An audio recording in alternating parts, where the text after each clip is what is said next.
اهلا بيكم ركاب اتوبيس 6. احنا دلوقتي في محطة ما تيجي اقول لك مع محمد الليثي.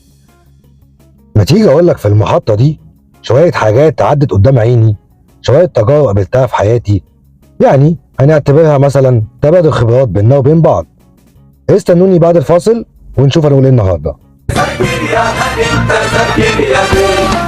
ورجعنا لكم بعد الفاصل ومعاكم محمد الليثي ومحطة ما تيجي اقول لك. ما تيجي اقول لك النهارده ازاي تغير حياتك للاحسن لو عايز. تعالى بقى اقول لك، انت عارف ان في شوية قوانين في علم النفس لو مشيت عليهم هتغير حياتك 180 درجة للأحسن؟ أول قانون عندنا النهاردة في المحطة قانون الراحة النفسية. يعني إيه راحة نفسية؟ يعني إيه راحة نفسية؟ يعني انسحابك من أي فوضى حواليك هو مكسب كبير جدا ليك. تاني قانون عندنا النهاردة هو قانون الذكاء العقلي. يعني إيه ذكاء عقلي؟ بالبلدي كده يعني التجاهل.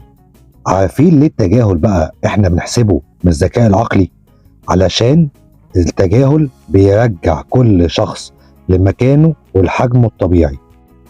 تالت قانون عندنا النهارده وده من القوانين اللي كتير مننا ما يعرفش يعملها هو قانون الاستغناء.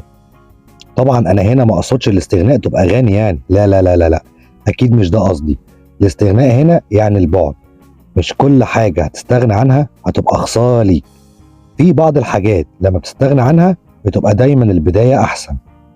ورابع قانون عندنا هو قانون تطوير الذات. وهنا يجي حد يسألني يقول لي يعني إيه تطوير الذات؟ أرد عليه بقى أنا وأقول له يعني تخلق لنفسك مكان على القمة علشان دايما القاع مزدحم.